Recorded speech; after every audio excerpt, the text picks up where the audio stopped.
Je ne sais pas pourquoi. Bien, alors nous allons aborder l'étude de la Megillah et pour commencer par une question de Jean-Charles.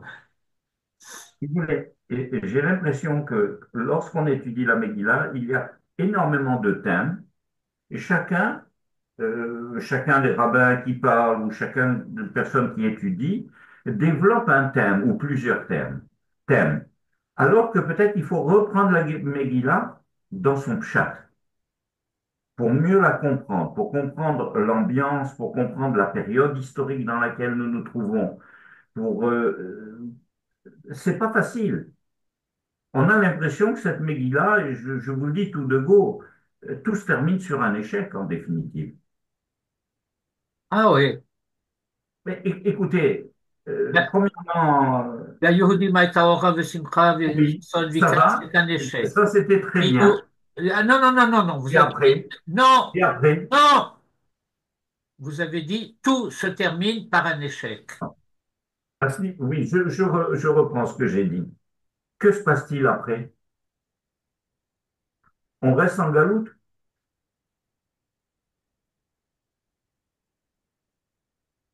La reine, elle reste la reine de Mordechai. Qu'est-ce qui reste? C'est le Michelet de Achashverosh?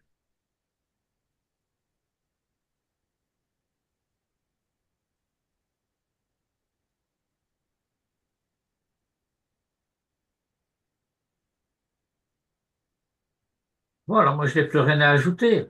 Si, Non, non, non, si, si vous estimez que la Yehudim Hayta non, Ora V'Simcha V'Son Vikar, c'est un échec, Kimu V'Kiblu HaYehudim Alehem Ve'al Zaram, c'est un échec, non. Yemei Les- HaPorim les- Elu Lo Ya'avru Mitoch HaYehudim, c'est un échec, alors je n'ai rien à ajouter. non, c'est pas ce que je dis, Raph. Non, c'est ce que vous avez dit. Non. C'est ce que Je vous dis, avez dit. Tout se on va termine par terminer un sur ça. échec. On a été sauvé d'un- d'une Ashmada, d'une Shoah. OK, bien entendu. Mais ensuite, Non, non, je suis désolé, vous ne répondez pas à ma question. Quand la Megillah dit la Yehudim Hayta Ora Zu Torah, Ki Mouve Kiblu à Yehudim, c'est déjà dans Shabbat Pechet, dans le fameux Midrash de Kafah Lehem Har Kegigit, où on dit, non, mais ça c'est dangereux de dire une chose pareille, parce que les Juifs peuvent dire, on a reçu la Torah, on l'a acceptée sous la contrainte, donc on n'y est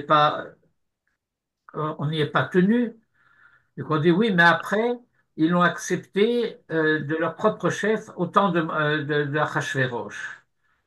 Et l'intention, c'est de dire que l'avoir accepté au temps d'Achashverosh librement témoigne du fait que déjà au mont Sinaï, ils étaient prêts à l'accepter et qu'il y avait des raisons secondes pour lesquelles il fallait que ce soit sous la contrainte.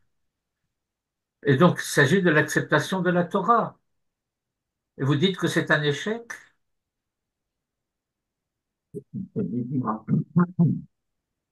euh, comment est-ce que ça se termine, les derniers psukim?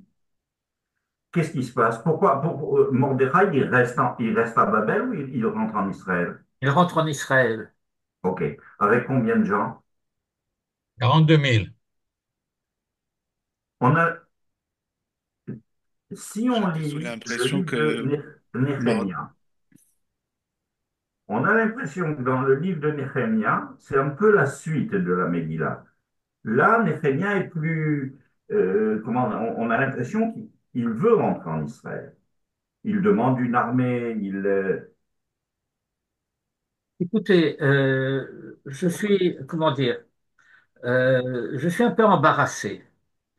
Et je vais vous dire pourquoi. Vous demandez quelque chose, le contexte, qu'est-ce qui se passe avant, qu'est-ce qui se passe après, etc. Et je voudrais dire que d'une manière un peu méthodologique, si la Megillah ne l'a pas dit, c'est qu'il faut que nous la comprenions en elle-même.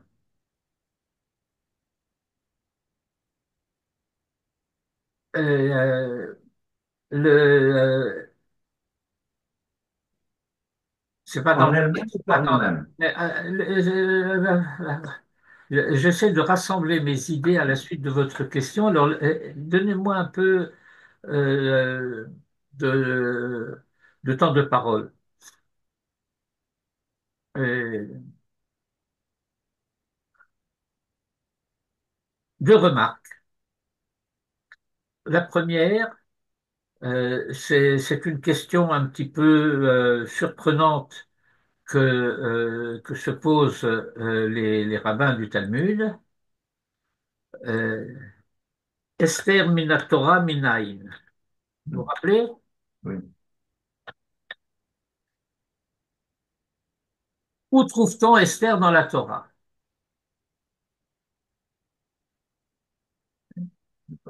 Euh, Autrement dit, c'est dans la Masechet Troulin à la page 139b, pour ceux qui aiment les références. Esther minatora minaïn, ça veut dire les événements de la Megillat Esther. Ce que la Megillat Esther relate, à quoi cela se réfère-t-il dans la Torah? Et la réponse, c'est qu'il y a dans la Torah un verset qui dit Va'anochi haster astir panai bayom ahu. Va'anochi, c'est Dieu qui parle. Haster astir panai. Je voilerai ma face. Voilé, je voilerai ma face. Je cacherai ma face. Autrement dit, euh, tout ce qui se passe dans la Megillat Esther,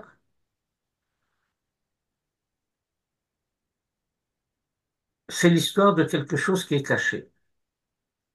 Le verset que je viens de vous citer, c'est dans Devarim 31, 19, 18. 18, pourquoi ils disent 19? C'est 18. Et, euh, et donc, euh,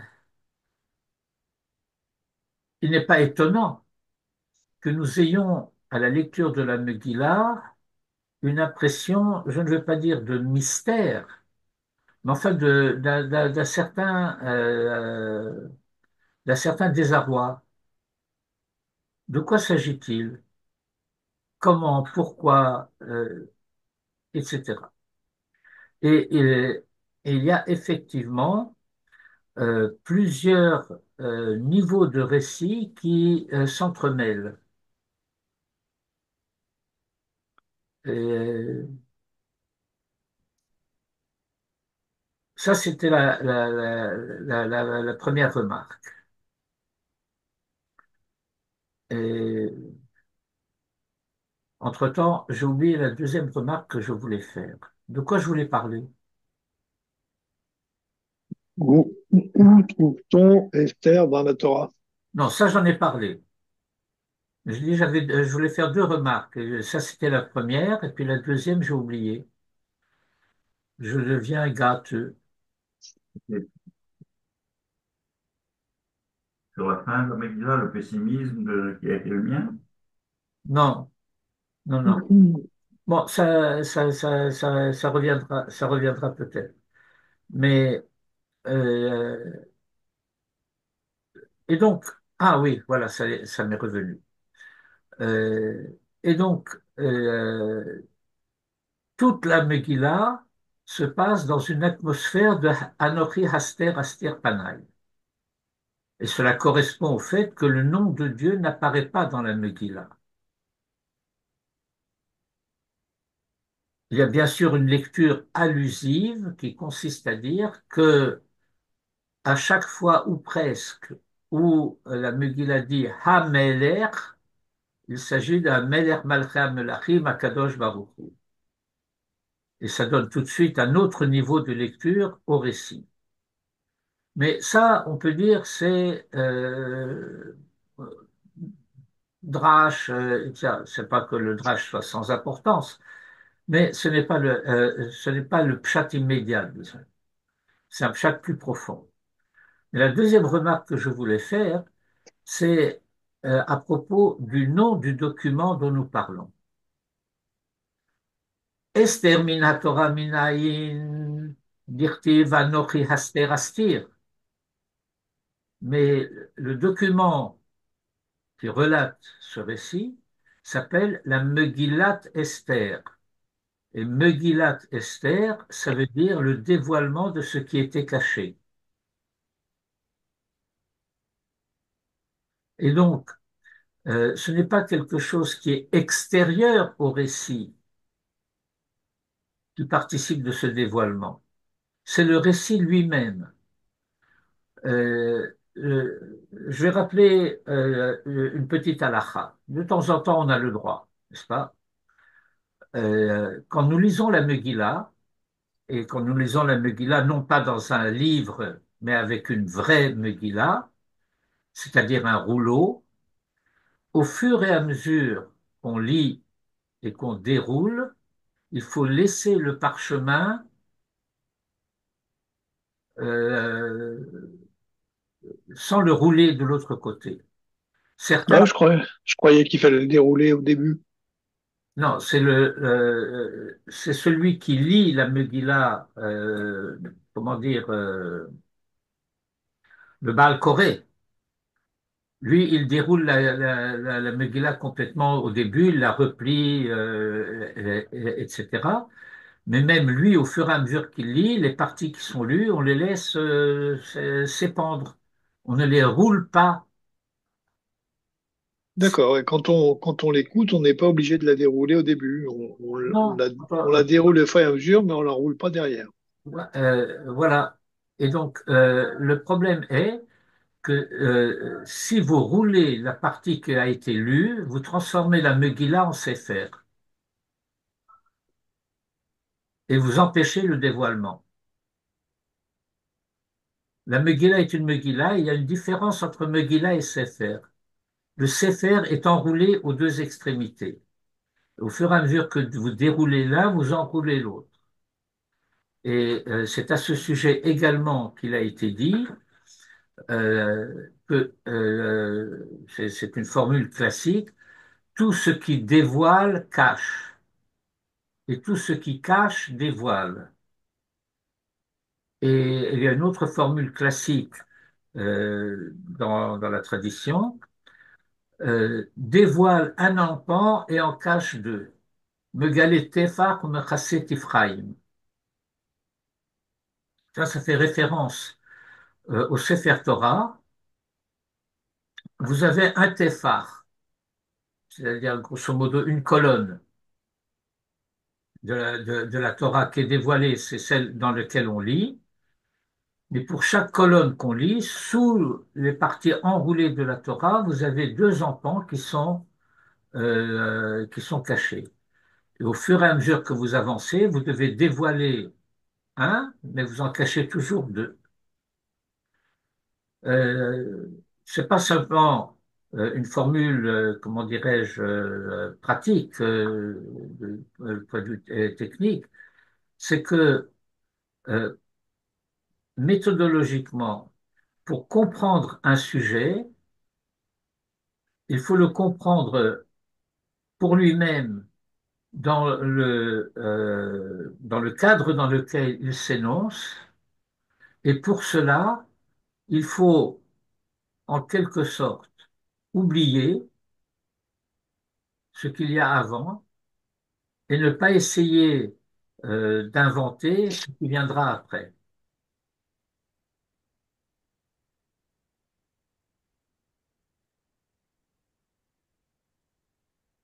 Ça correspond, je pense que de ce point de vue-là, les racines juives de Bergson ont laissé des traces parce que ça correspond, non, je vais le dire dans l'autre sens.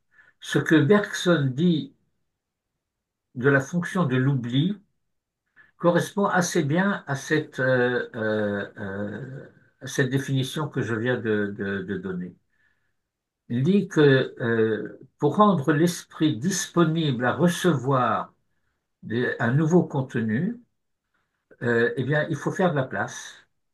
Et la manière méthodologiquement de faire de la place, c'est d'oublier méthodologiquement ce qui encombre l'esprit à un moment donné pour pouvoir accueillir une information nouvelle. Il s'agit bien entendu, encore une fois, d'un oubli méthodologique. Euh, il y a une expression traditionnelle euh, qui est une expression araméenne dont les rabbins se servent assez fréquemment lorsque ils expliquent quelque chose et ils terminent leur explication en disant Duk vetishkach. Duk, ça veut dire euh, recherche euh, précise, approfondie, le dayek, vetishkach. Alors, ce vetishkach est intéressant parce que cela veut dire à la fois et tu trouveras lorsqu'on le lit en araméen et tu oublieras lorsqu'on le lit en hébreu. Et ça veut dire que quand on étudie un certain sujet, il faut d'une part le comprendre, et ça c'est douk. Et puis quand tu recherches les sources, quand tu approfondiras, tu trouveras quoi? Eh ben, ce que je viens déjà de te l'expliquer, c'est-à-dire que tu en auras d'une certaine manière le- la précision, la confirmation. Mais cet échafaudage, en quelque sorte, qui vient confirmer ce qui a été dit précédemment dans l'étude, eh bien, oublie. Euh,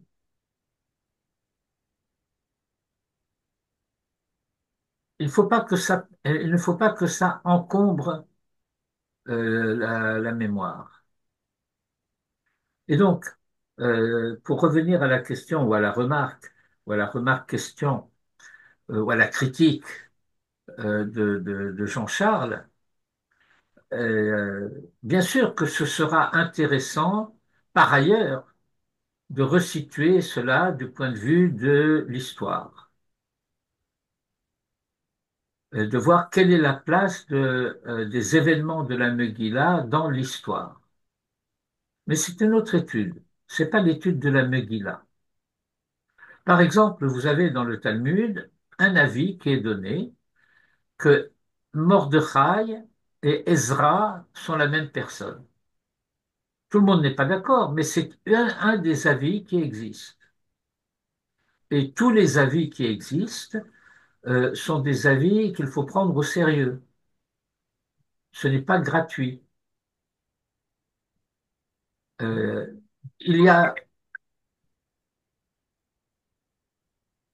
Attendez, excusez-moi un instant.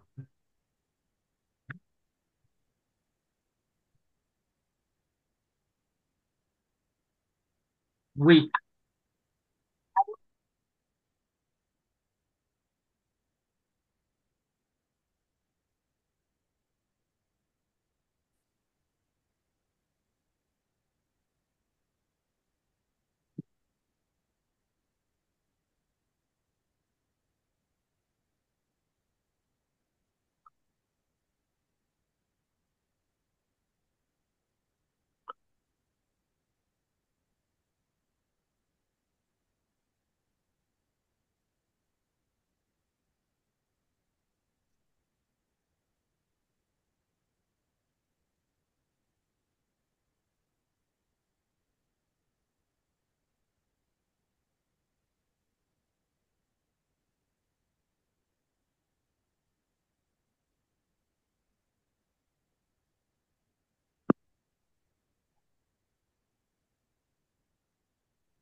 Robert, quand voyages-tu?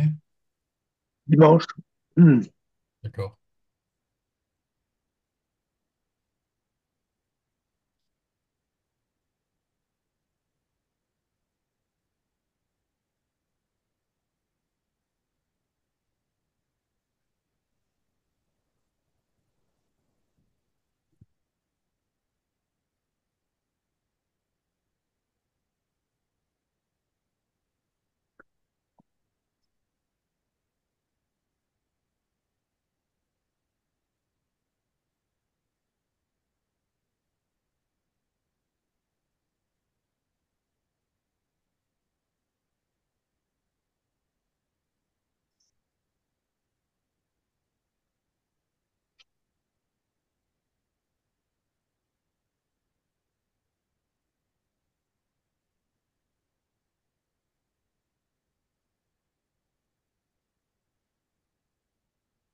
Tu as vu si c'était un parent, ce David-là?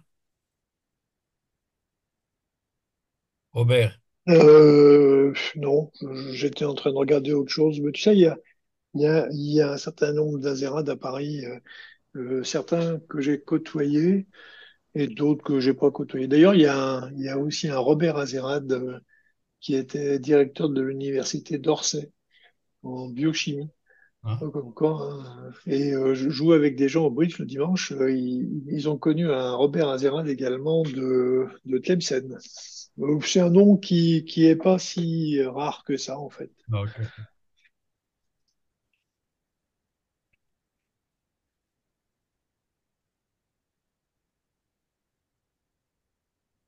Marrant, on a parlé de ça avec ma fille, Shabbat. Et elle me disait, au fond, nous, quand on est arrivés les premiers, on a choisi de la façon dont on écrivait Azérad, parce qu'on aurait pu l'écrire avec un Aïn plutôt qu'un Aleph.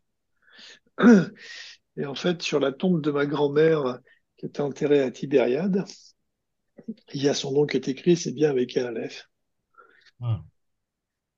Ah, tu as une grand-mère enterrée à Tibériade? Mes grands-parents sont enterrés à Tibériade. Mes Quand grands-parents est-ce sont, qu'ils... sont arrivés en Israël en 1950-51. Ah, d'Algérie? Non, non, non, c'est plus compliqué que ça. Mon grand-père, qui était marocain, il est venu travailler dans les usines de chimie dans la vallée de la chimie à Lyon. Et puis, sa famille, elle, est partie directement du Maroc en Israël. Et donc, il est allé les rejoindre une première fois. Et puis, il est rentré, il est revenu en France pour chercher son fils qui essayait de l'attirer. Et mon père, qui était ancré dans la région lyonnaise par ma mère, et n'a pas voulu partir. Donc, ils sont repartis et ils ont vécu leur vie ici à Tibériade. Enfin, le reste de leur vie à Tibériade. Et Bien, ils je sont suis de enterrés retour. pardon, à Tibériade. Bien, je suis désolé, c'est une personne qui devait venir faire des soins à mon épouse. Elle était prévue de venir à 1h30. Elle m'appelait pour me demander si elle pouvait venir maintenant parce qu'elle est dans le quartier. Alors, tout à l'heure, je devrais m'interrompre aussi quelques instants, au moins pour aller l'accueillir et échanger quelques mots avec elle. Bien, je reviens donc à mon sujet. Et, je disais que nous, il est bien entendu intéressant, important par ailleurs de savoir situer les événements de la Megillat Esther dans la chronologie de l'histoire, comprendre de quelle manière ce que la Megillah relate euh, a influé sur la suite des événements, dans quelle mesure cela a-t-il été provoqué par des événements précédents et ainsi de suite. Et le Talmud, dans le traité de Megillah en particulier, contribue beaucoup à ce genre d'études. Mais cela dit, du point de vue de Esther Minatora Minaïn et du fait que il s'agit dans ce récit de faire un constat. La prophétie a cessé. Nous sommes dans un temps de voilement. Après toute une période, une longue période, depuis Matan Torah jusqu'à la destruction du premier royaume de Judée par Nabuchodonosor, euh, eh bien, c'était un temps de dévoilement. Et maintenant, nous sommes entrés dans un temps de voilement. Et il faut comprendre ce que cela veut dire. Il faut comprendre que l'une des choses que cela veut dire, c'est qu'on ne comprend plus ce qu'on comprenait auparavant. Et que donc, une des fonctions ou une des dimensions de la Megillat Esther, c'est de participer au dévoilement de ce qui est caché. Megillat, Giloui, Esther, ce qui est caché. Euh, il y a une deuxième dimension à laquelle je voudrais faire référence et j'essaye de m'en tenir à la demande qui a été formulée, à savoir que ce soit à partir du texte. Nous avons affaire à deux personnages centraux dans le récit de la Megillah, bien entendu, Mordechai et Esther. Et pourquoi Esther a-t-elle changé de nom? Ce changement de nom nous est annoncé dès le début de son entrée en scène dans le récit de la Megillah. Son nom hébreu, c'est Hadassah. Hadassah, c'est un parfum. C'est le féminin de Hadass, c'est la myrrhe. C'est une plante odorifère. Et, et puis voilà qu'elle prend le nom d'une divinité perse, Astarté, Ishtar chez les Perses, Esther. Et Mordechai, c'est pas non plus un nom hébreu. Ça correspond aussi à une divinité perse, Marduk. Mais le Talmud, quant à lui, il dit oui, mais ça fait référence à l'origine à un des composants de l'encens, Miradachia, mort d'aurore en hébreu. À Purim, on dit mort de rire, mais c'est une autre histoire. Euh, et, et dans le Midrash, Mordechai et Esther s'appellent les parfumeurs. Mais voilà que, de même que Dieu est caché dans le récit de la Megillah, omniprésent mais caché, eh bien, l'identité sera cachée, puisque Mordechai recommande à Esther de ne pas révéler qu'elle est juive.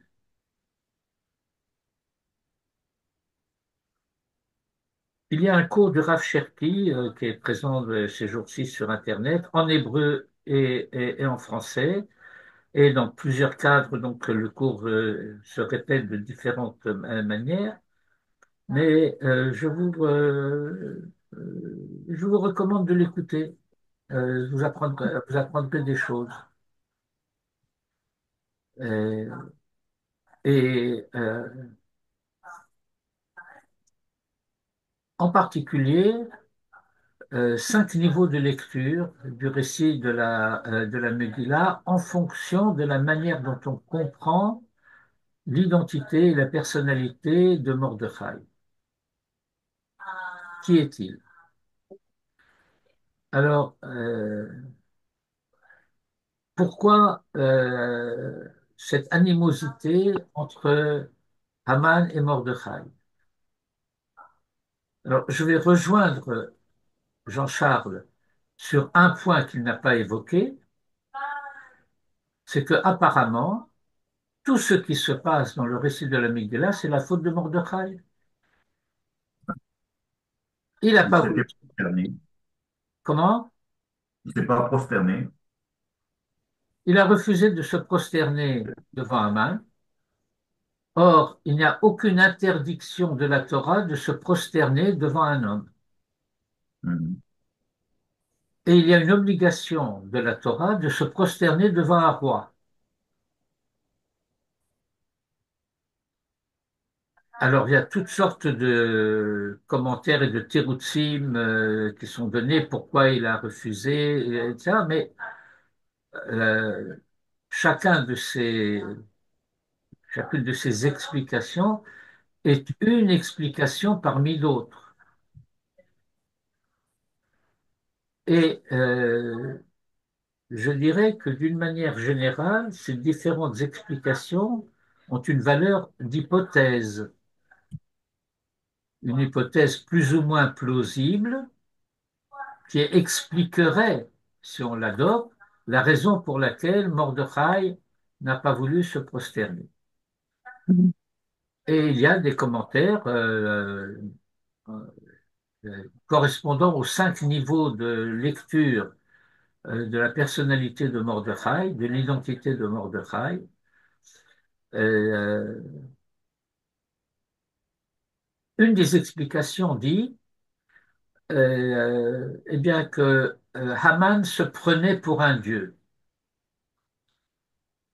Haman s'est en quelque sorte divinisé.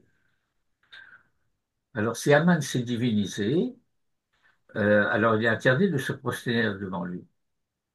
Mais comment Mordechai savait-il que Haman s'était divinisé? Ah, si tu dis que Mordechai est prophète, alors il savait, et donc il lui était interdit de se prosterner.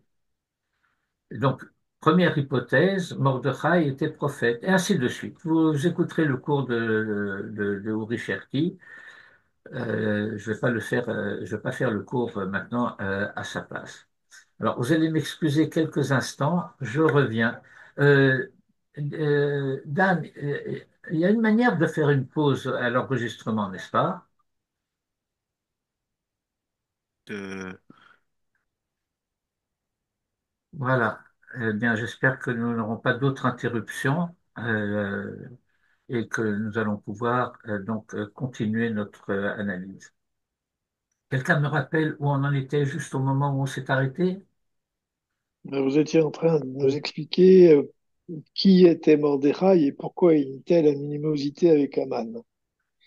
Oui, Oui, vous avez commencé par les 5 niveaux de lecture pour oui, Et comprendre c'est Mordechai. ça. Et oui, mais après, je vous ai dit que je n'avais pas l'intention de refaire le cours Je de cherche. Cherki et que donc vous pouvez l'écouter et en hébreu et en français euh, et sous forme un petit peu dynamique, disons, d'un cours en français au Mahon Meir et puis d'un cours qui se passe surtout par des dialogues, questions-réponses, etc., un peu animé comme il le fait parfois, et puis une autre fois toujours en français, mais sous forme d'un exposé suivi et systématique, et en hébreu également. Bon, toujours est-il que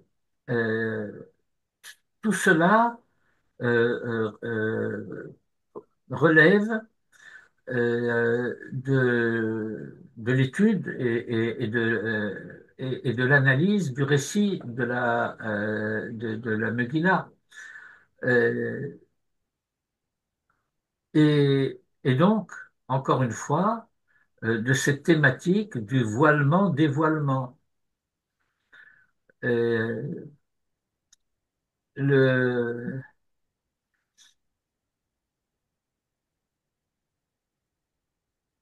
il y a énormément de passages, de versets de la Megillah qui sont, si j'ose ainsi m'exprimer, obscurs. Je ne peux pas m'empêcher de rappeler euh, euh, Manitou qui nous disait de temps en temps, dans la Bible du rabbinat, vous avez une note en bas de page, verset obscur. Si un verset est obscur pour le rabbinat, que devenons-nous? Ça veut dire quoi, verset obscur? T'as pas compris, t'as pas vu les commentateurs?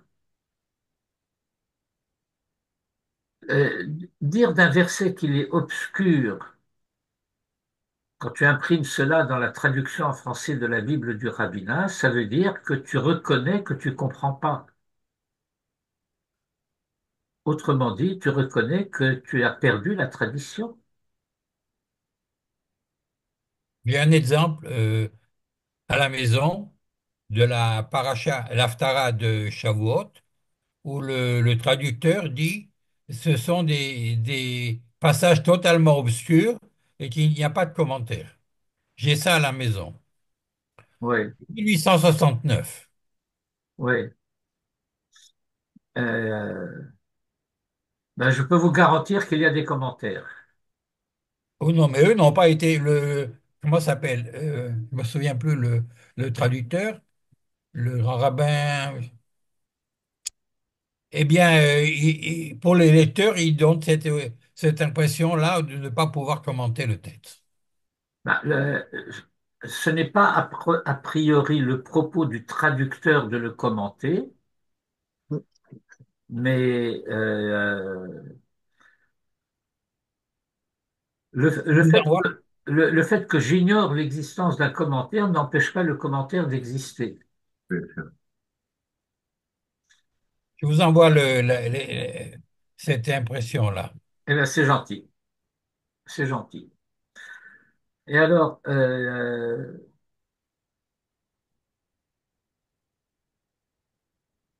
bien, j'avais prévu de vous parler d'un passage qui se trouve plutôt vers la fin, pas la fin, mais vers la fin de la Megillah. Euh, je vous rappelle le contexte. Euh,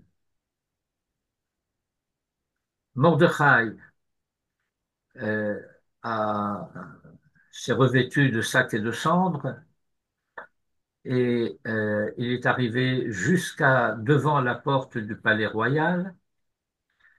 Et puis, il se fait remarquer, on le connaît, c'est pas n'importe qui. Alors, on vient dire à Esther, tu sais, Mordechai, ça va pas bien. Apparemment, il s'est ruiné, il est vêtu de haillons. Bon.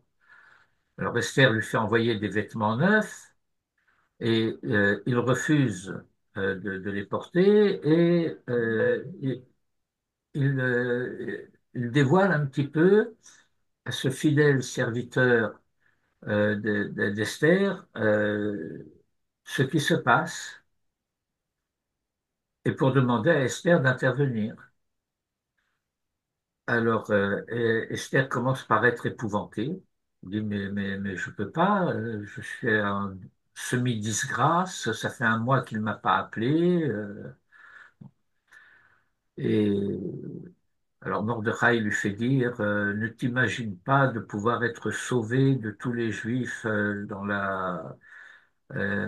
parce que tu es dans le palais royal. Euh, Si tu refuses d'intervenir, le salut viendra d'ailleurs, mais toi et la maison de ton père, vous serez perdus. Et, et ici, il y a allusion à un thème que je veux seulement évoquer avant de poursuivre, c'est le fait que effectivement, euh, une des significations de la Megillah, c'est que la royauté d'Israël quitte Israël et est transmise aux Goïms. Et nous ne pouvons que constater le fait que lorsque Israël commence à revenir, à rentrer chez lui au terme d'un long exil, eh bien, cela correspond aussi au fait que lorsque la souveraineté revient à Israël, progressivement, elle quitte les nations. C'est la fin des grands empires et la fin de beaucoup de grandes dynasties royales. Il y en a quelques-unes qui résistent. On se demande combien de temps ça va durer. Vous savez que l'une des raisons pour laquelle la dynastie royale britannique dure, vous savez la raison pour laquelle ça dure? De la Brit Mila, Oui, hein? oui, Ouais. parce que jusqu'à une époque récente, ça a cessé avec la princesse Diana, les princes de la maison royale étaient circoncis par un Moël juif, à la manière traditionnelle. Et à 8 jours, Oui, hein? autant que je sache. Et ils se réclament de la royauté d'Israël, de la royauté de David.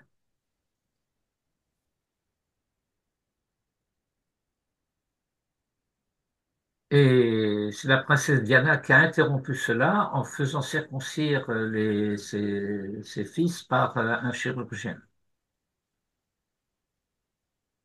Mais elle a quand même fait une Mila. Bon, elle n'avait pas trop le choix, hein. Ah.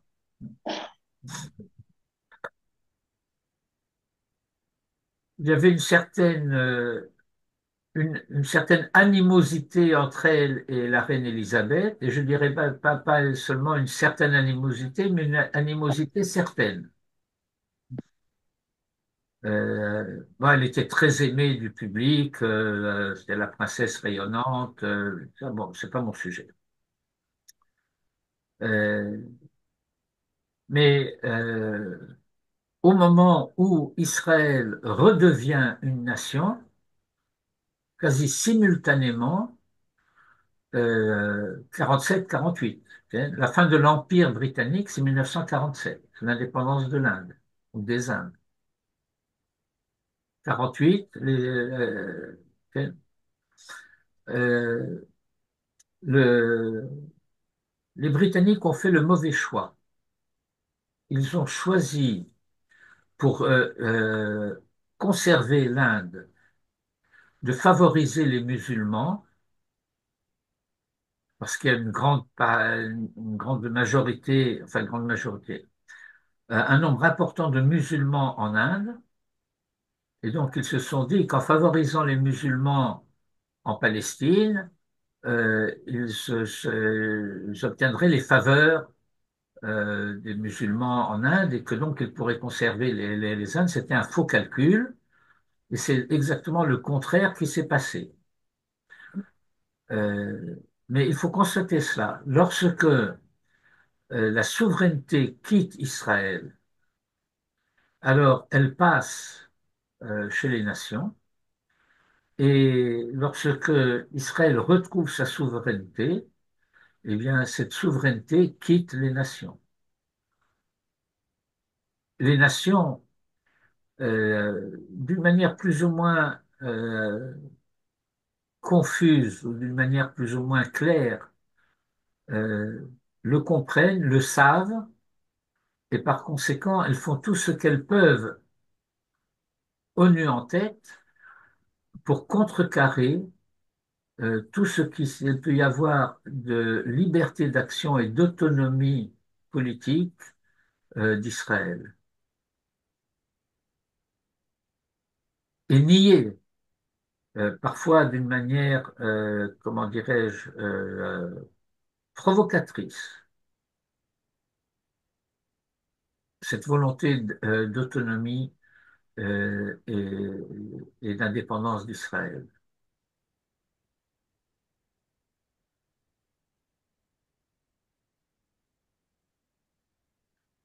Vous comprenez ce que je suis en train de raconter là?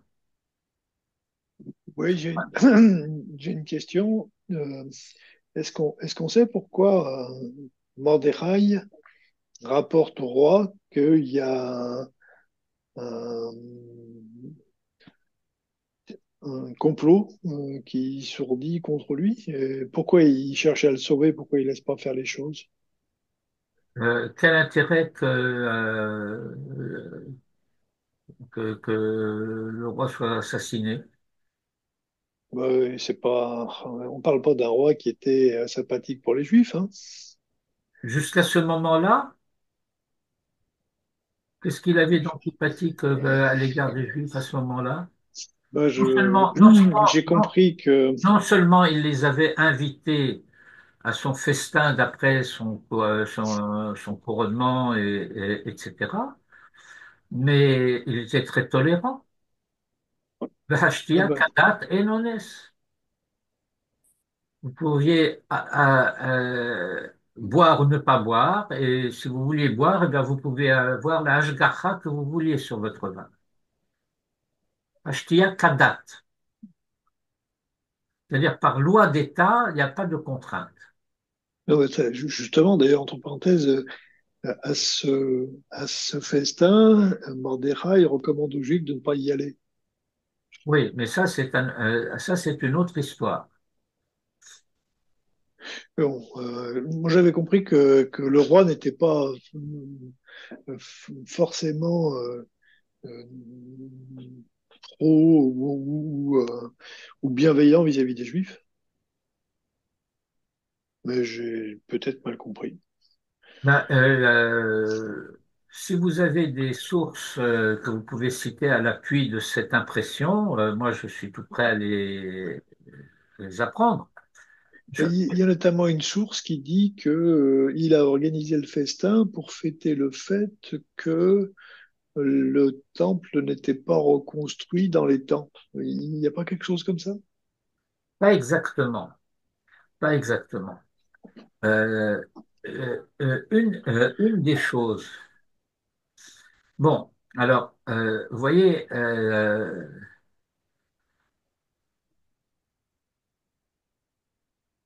un des niveaux de lecture du texte consiste à dire que nous sommes à une époque qui est postérieure au règne de Cyrus. Vous vous rappelez que Cyrus, roi de Perse, avait non seulement donné l'autorisation, mais il avait donné quasiment l'ordre aux Juifs de son empire d'aller à Jérusalem reconstruire le temple. Et lorsque les Juifs arrivent avec Ezra en Eretz Israël et qu'ils commencent à reconstruire et le temple d'une part et les murailles de la ville de Jérusalem d'autre part, eh bien, il y a un certain nombre d'habitants qui avaient été importés selon l'usage de l'époque, où on exportait la population locale et on y importait une population non autochtone. C'était une manière de détruire un peuple, de détruire un État. Alors ceux qui avaient été importés de cette manière s'opposent à la reconstruction de Jérusalem. Et donc il y a mettez ça entre guillemets, un parti d'opposition qui essaye de nuire aux Juifs, y compris auprès de l'Empire, en disant que les Juifs sont en train de se révolter contre l'Empire perse. Et, et alors, un des, euh, un des signes par lesquels l'Empire perse veut manifester sa toute-puissance et sa souveraineté, y compris sur Jérusalem et les Juifs, c'est que euh, la vaisselle qui va être utilisée au banquet du roi, si vous vous rappelez le verset, ve kelim mi kelim shonim. Ok. Alors dans le pshat, on traduit toutes sortes de vaisselle, mais dans le pshat, comment dirais-je, littéral, c'est et des kelim différents des autres kelim. Et il dit, on servait à boire dans les coupes du temple de Jérusalem.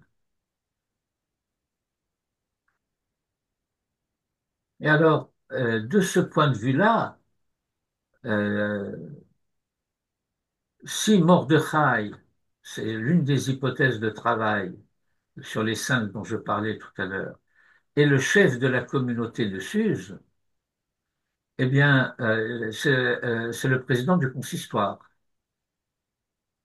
Hein. Et il recommande de ne pas participer à ce banquet où il va être fait étalage du pillage du temple par les Perses héritiers des Babyloniens. Bon, c'est assez enchevêtré comme récit, mais Assuérus, finalement, c'est un souverain assez débonnaire. Et puis, il y a un atout important, euh, Esther est la reine. Or, si Assuérus est assassiné, d'abord, elle court peut-être un risque elle-même, et puis que deviendra-t-elle après? Alors, elle sera peut-être reléguée à vie au fond d'un harem dont elle ne pourra jamais sortir. Il n'y a aucun avantage à laisser Assuérus être assassiné. Et peut-être y aurait-il la possibilité de quelques avantages. Vous vous rappelez, c'est dans le Talmud, dans les Pirkei Avot. Omer davar b'shem omro mevi geoula laolam. Et d'où nous apprenons, va tomer Esther b'shem Mordechai. Si Esther, quand elle a révélé au roi le projet, on va faire une enquête, on va découvrir que c'est vrai, mais elle a révélé ce complot. Si elle n'avait pas dit que c'était Mordechai qui lui avait annoncé cette chose-là, si elle n'avait pas dit le chêne Mordechai, eh ben, cette fameuse nuit dont j'allais parler tout à l'heure, où Nadeda Shenat Hamelech, où le sommeil du roi a vagabondé, il est allé se promener, ce sommeil, et qu'il s'est fait lire les chroniques, ça devait être quelque chose de très ennuyeux, les chroniques. Si on se fait lire les chroniques parce qu'on n'arrive pas à dormir. Vous voyez un peu l'état des choses. Et alors, sur le verset qui dit V'nimtsa katuv, et on a trouvé écrit. Et pourquoi Nimtsa katuv? C'est que le lecteur était l'un des fils de Haman. Vous connaissez ce midrash? Non, moi non. Que le lecteur, serviteur du roi, était l'un des fils de Haman. Et qu'il a ouvert comme ça le livre des chroniques, et il a trouvé écrit l'histoire de Mordechai qui a prévenu le roi d'un complot qui se tramait contre lui. Alors il referme le livre et il le rouvre, et c'est toujours, où que ce soit qu'il ouvre le livre, c'est toujours ce récit-là qui apparaît. Alors le roi finit par lui dire, ah ben lis! Il est bien obligé de lire. Et ah, c'est intéressant ça. Et quelle récompense il a eu, le Mordechai en question? Ben aucune. Ah bon? Qui est dans l'antichambre? Et à ce moment-là, Aman vient pour demander l'autorisation de faire pendre Mordechai sur la potence qu'il avait dressée. Ouais. C'est une pièce de théâtre, hein. D'ailleurs, on en a fait une pièce de théâtre de Bien cette sûr. époque. Je ne sais pas si vous êtes au courant. Et donc, le-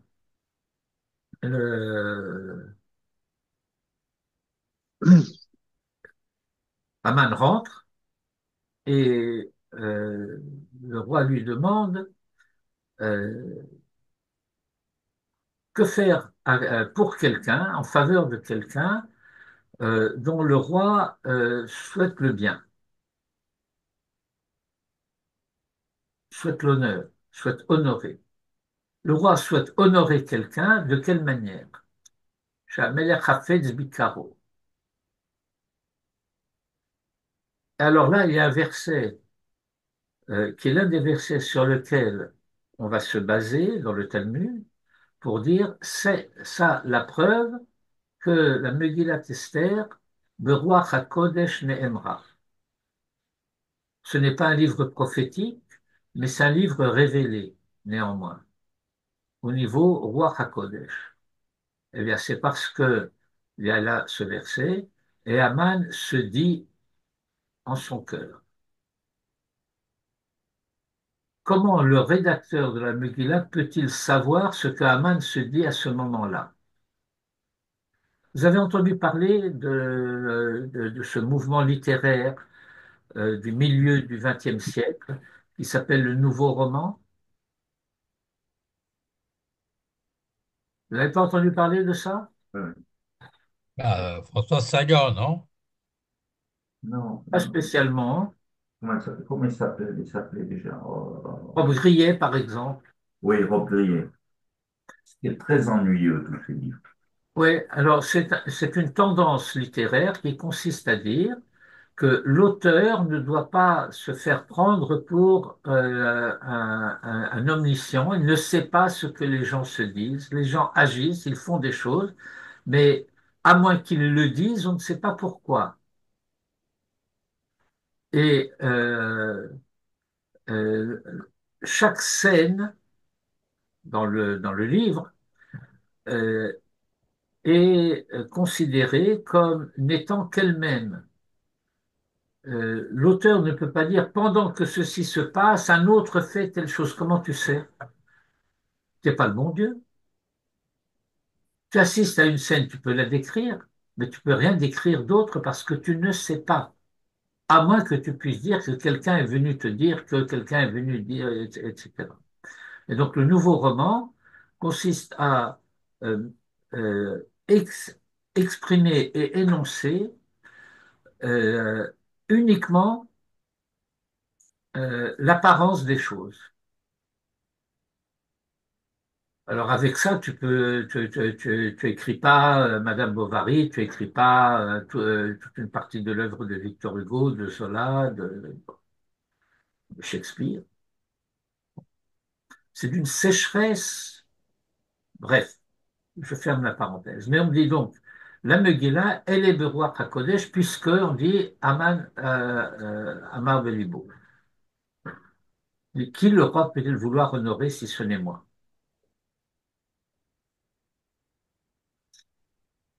D'ailleurs, On peut peut-être le déduire a posteriori de la suggestion qu'il a faite, qu'il la voulait pour lui.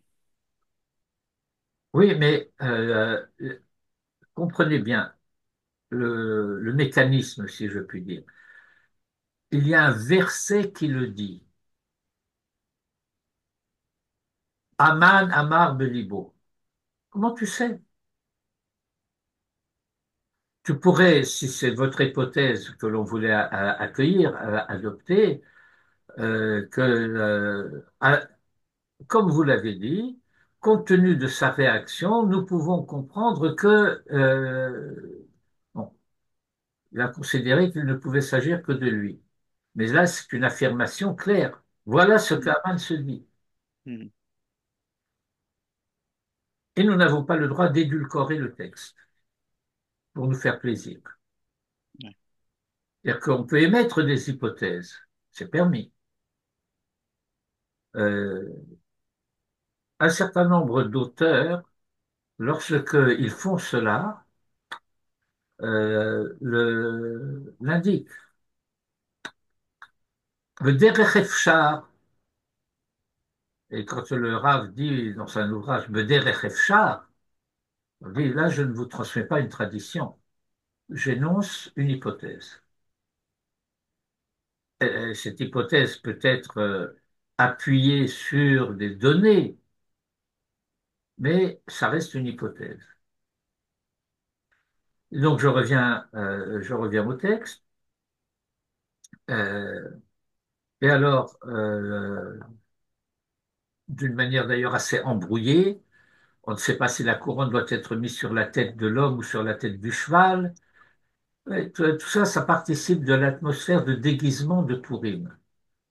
Se faire passer pour ce qu'on n'est pas, mais peut-être en se faisant passer pour ce qu'on n'est pas, exprimer ce qu'on voudrait être. euh, toute cette tradition des déguisements de Pourim,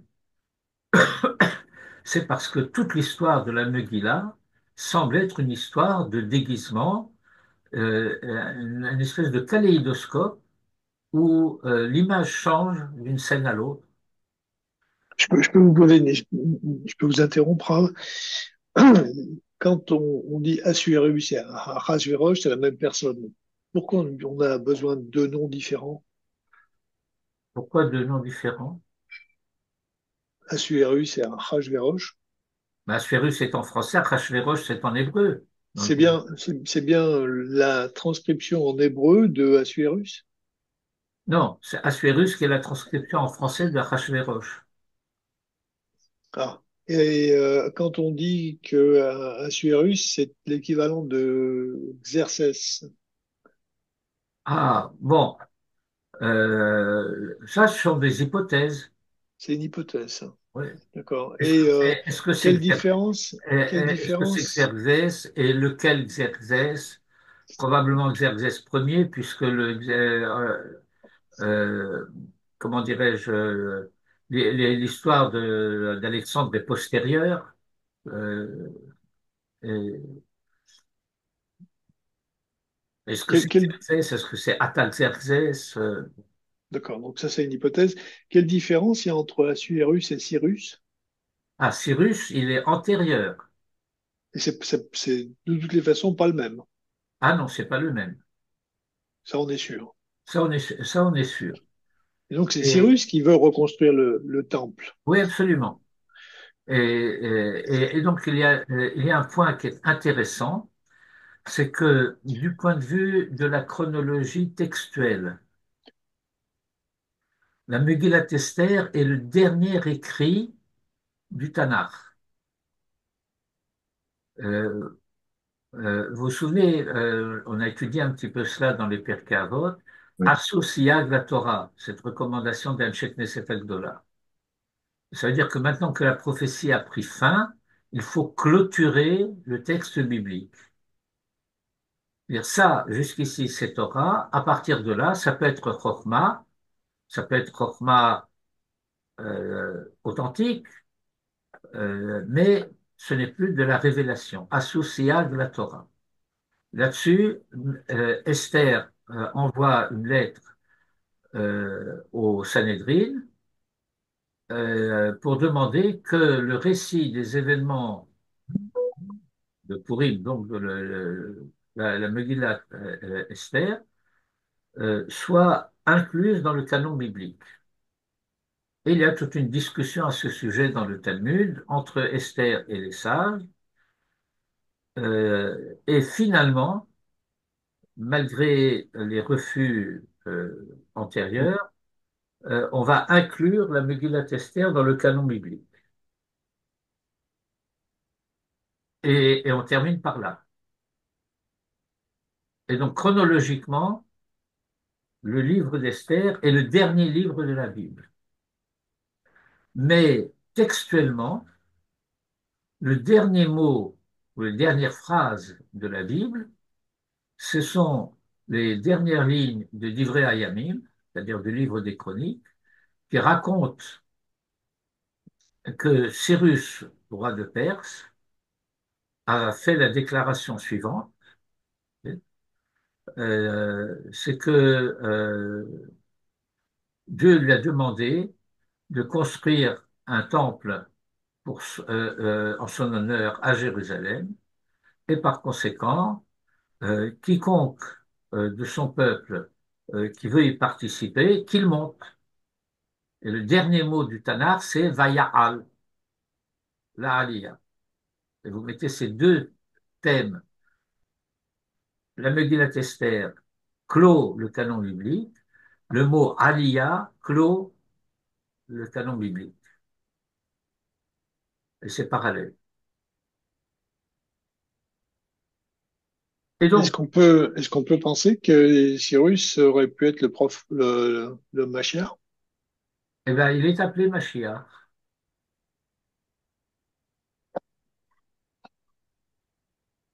Attendez, mais Sirius, il vient donc après la Megillah, j'ai pas compris. Non, Cyrus, il vient avant la Megillah.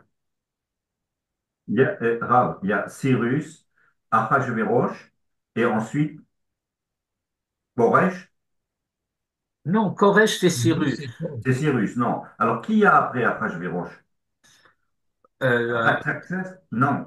eh bien, que Deuxième sais-je, moi, siècle. Darius, j'ai appris ça il y a très longtemps et j'ai pas fait beaucoup d'efforts, j'ai pas eu besoin de faire beaucoup d'efforts pour oublier ça. Mais c'est important quand même parce qu'il était juif. C'était le fils d'Esther. Oui,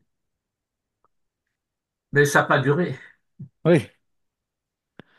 Mais Alors, et, il y a une hypothèse d'ailleurs qui contredit ce que je viens de dire et qui tendrait à penser que Cyrus serait le fils d'Esther. oui, bah alors c'est un petit problème pour être antérieur. Bah ouais. Oui, oui, Chronologiquement, c'est compliqué, hein, oui, non, mais C'est pour ça que je pensais que ça venait après justement. non, mais justement, c'est le fait de dire que si Cyrus est le fils d'Esther, on comprend qu'il ait fait la déclaration Cyrus. Euh, ça, ça rappelle, D'a- ça rappelle certains événements de 1917 avec un certain Balfour. ouais. D'ailleurs, j'ai entendu, j'ai lu, je sais plus, que Esther, au moment où elle est appelée à se présenter devant Ahasuerus, elle a 75 ans. Oui, et puis dans le Talmud, on dit qu'elle est laide comme un pou. Et Oui, qu'elle est laide, qu'elle est vieille. oui, mais elle a du rêve.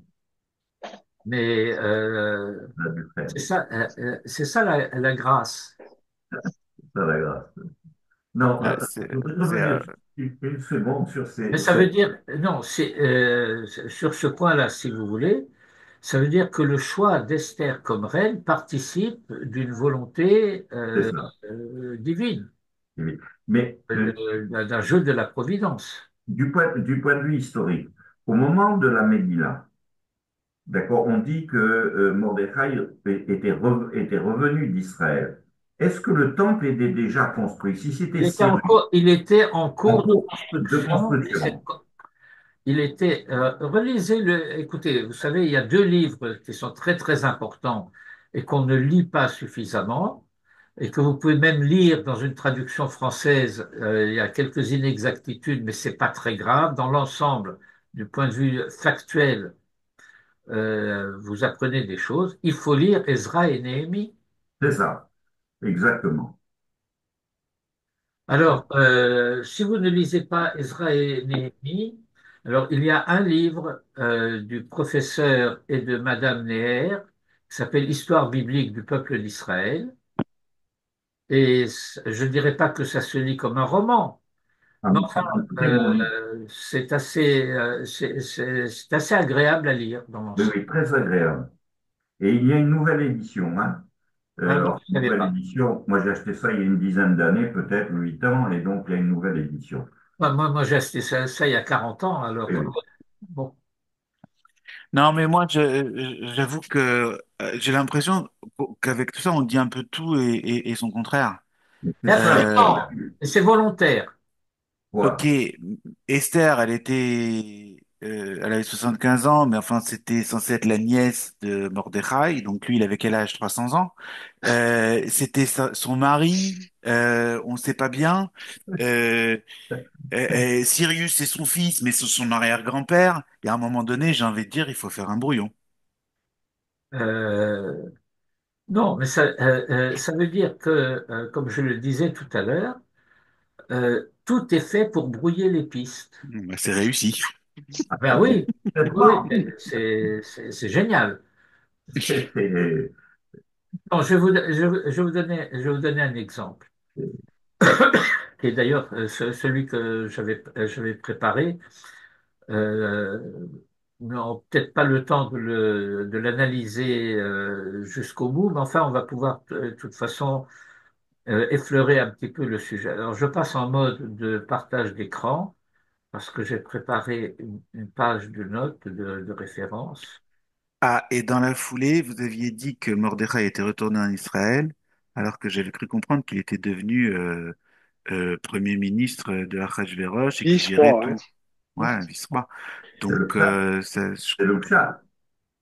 Il est Mishneh Lamelech. ouais, du coup, Mais on nous dit Mais, qu'il est ils très travaillaient fort. pas en remote à l'expo, ils n'avaient pas Zoom. Tout son problème, c'est qu'il n'a pas réussi à convaincre les Juifs de revenir. Bon, enfin, il a convaincu une petite minorité. Du bon, coup, est-ce que tu disais au début est pas complètement faux, qu'il était resté en exil? On a perdu Esther qui est sortie du peuple. Enfin, c'est pas tout ça, c'est pas vraiment des victoires, même si par ailleurs il y a eu des victoires. Cette non, histoire, mais alors, on va y revenir, mais je faisais remarquer tout à l'heure que le, la direction euh, indiquée par euh,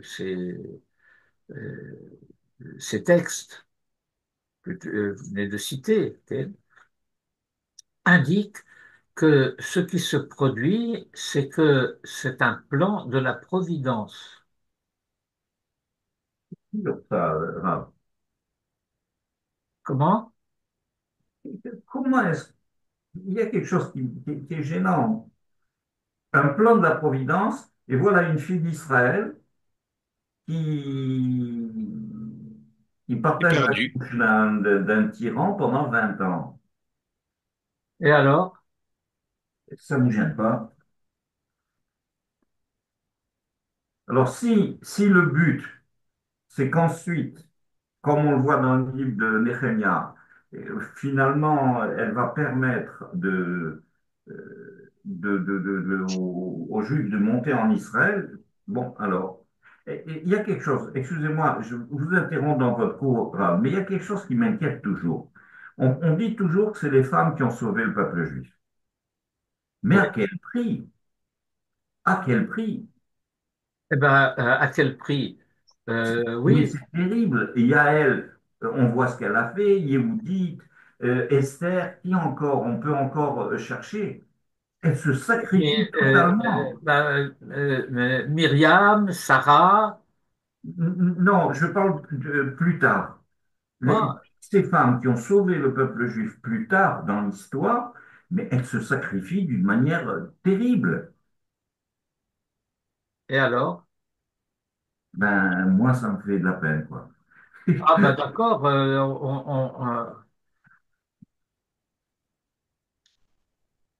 je peux pas vous empêcher d'être triste, hein.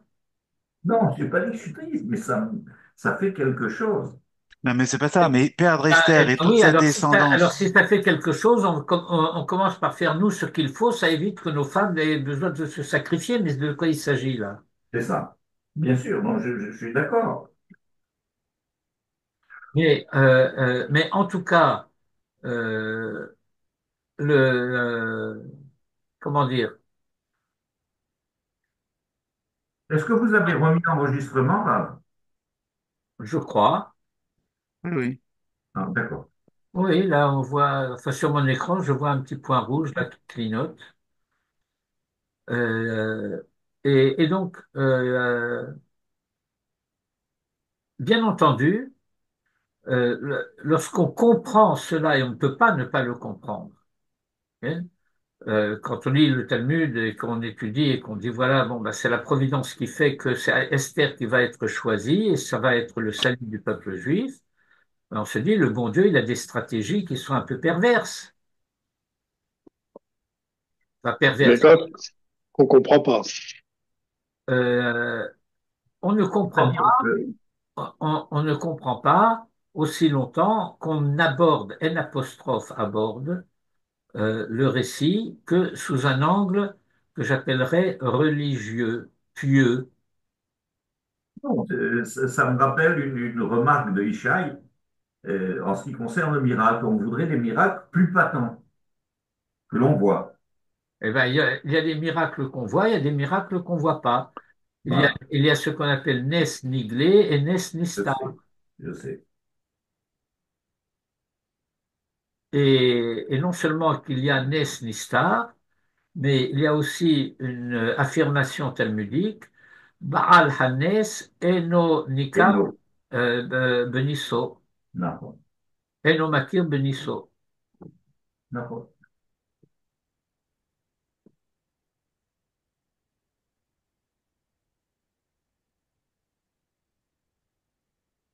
Et alors,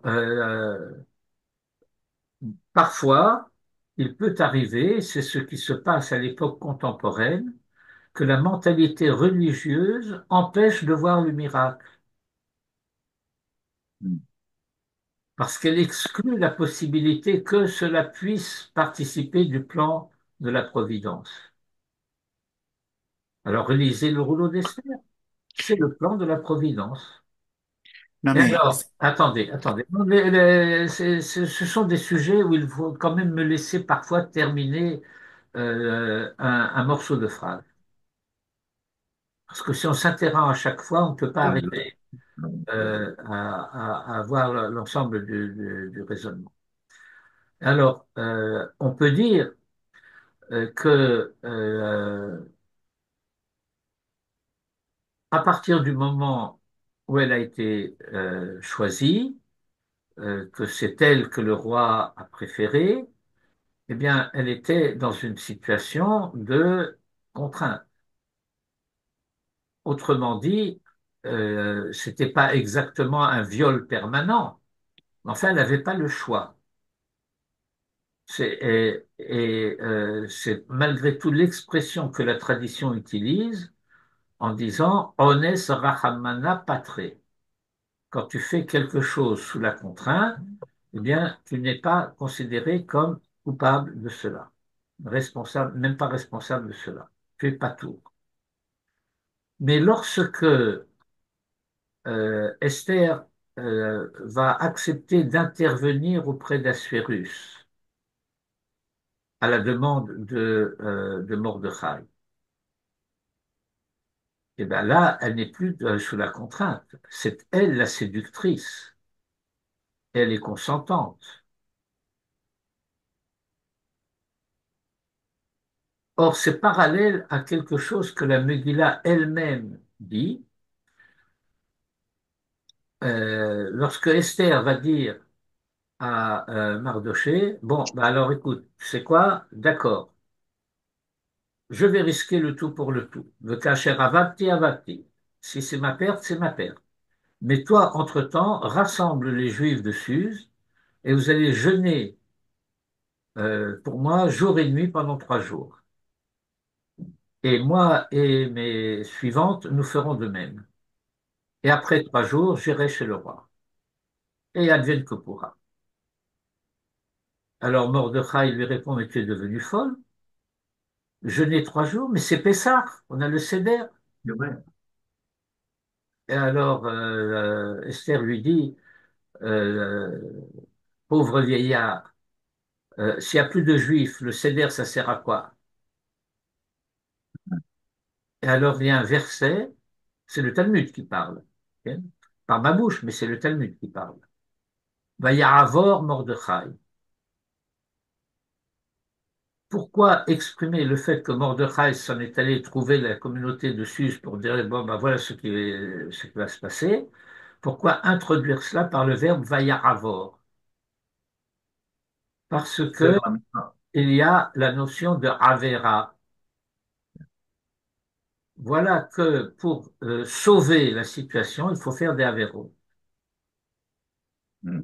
Les Juifs avec Mordechai qui vont jeûner au lieu de faire le seder, et Esther qui va revêtir ses plus beaux habits, ses plus belles parures, ses plus beaux atours, plus belles, et pour s'en aller séduire le roi.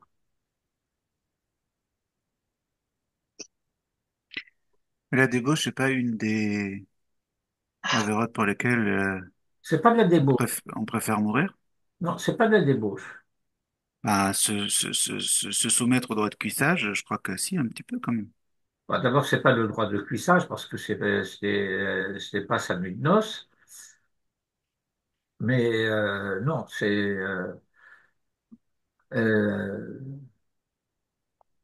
d'abord stricto sensu. Au sens strict, le Gilouï Arayot, ce sont les différents modes d'inceste.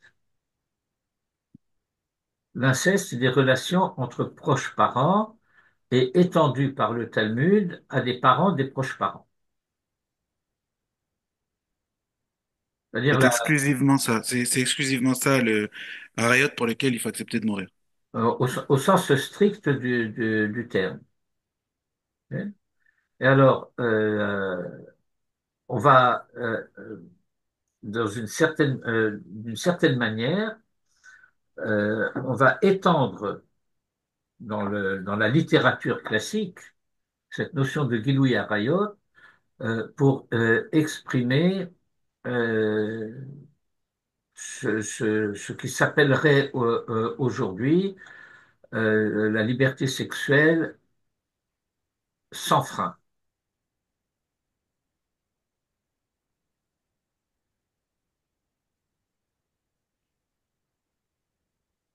Ça, c'est. Et c'est pas le cas d'Esther.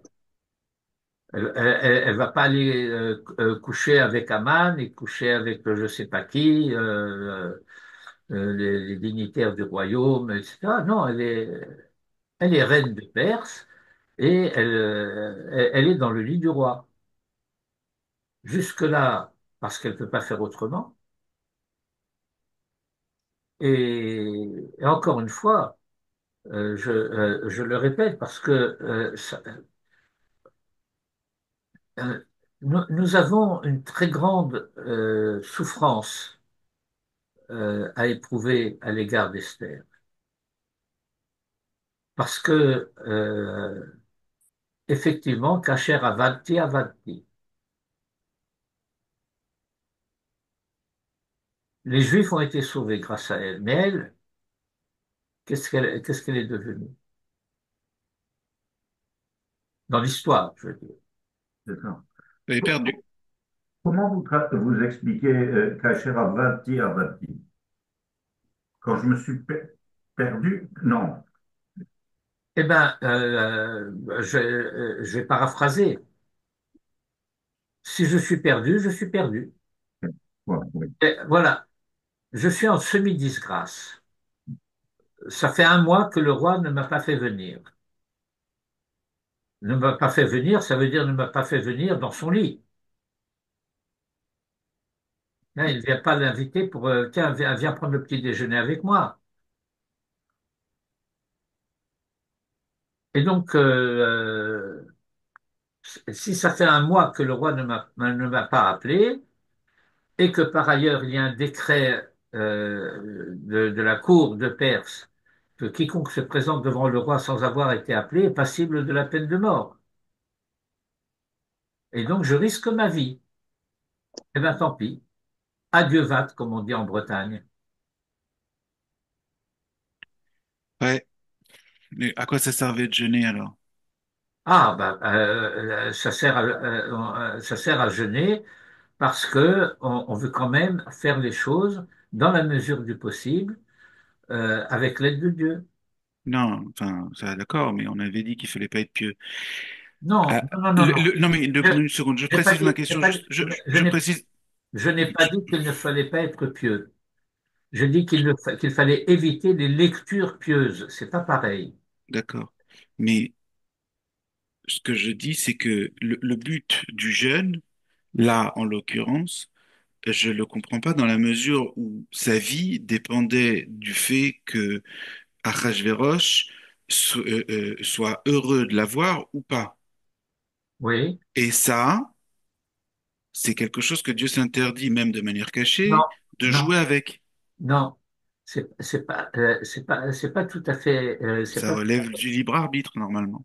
Oh, oui, bien sûr. Euh, mais ce que vous dites est vrai, mais pas totalement exact. Euh,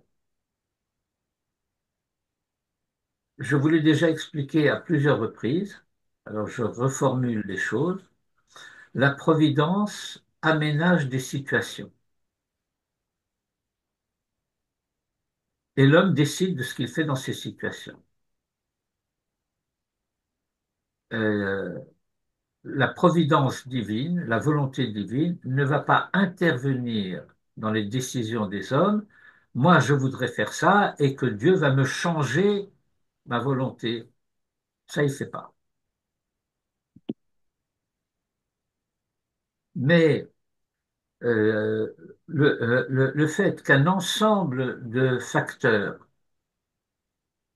dont tous ne nous sont pas exactement révélés met le roi dans de bonnes dispositions. Et donc, imaginez un peu la scène. Hollywood, une grande salle du trône, le roi est sur son trône au fond de la salle. Pour des raisons que nous ne connaissons pas, il semble qu'il soit seul. Il semble aussi que les portes du, de la salle du trône soient ouvertes. Et voilà que Esther apparaît dans toute la splendeur de ses atours au-delà de cette porte. Elle n'est pas encore entrée dans la salle du trône. Et le roi l'aperçoit là-bas, avec toute sa splendeur,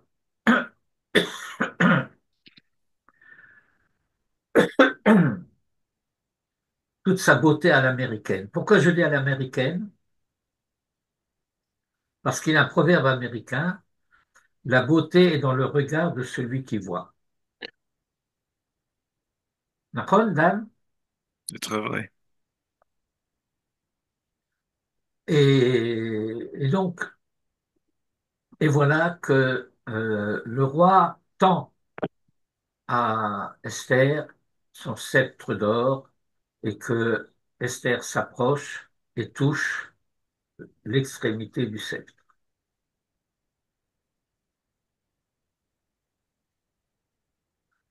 Et puis, les choses s'enchaînent.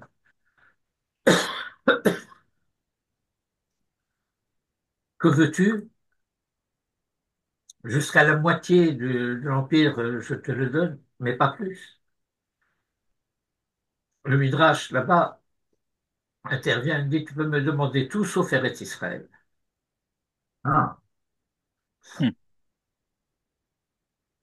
On dit, non, non, non, je ne parle pas d'Eretz Israël, je veux t'inviter à dîner avec Aman. Mais il savait pas qu'elle était juive. Non, il ne savait pas qu'elle était juive. Aman non Pourquoi plus, est-ce il ne savait pas qu'elle était juive. non, mais pourquoi est-ce qu'il aurait pas, il aurait voulu exclure Israël de son offre? On n'est pas en train d'étudier le Midrash.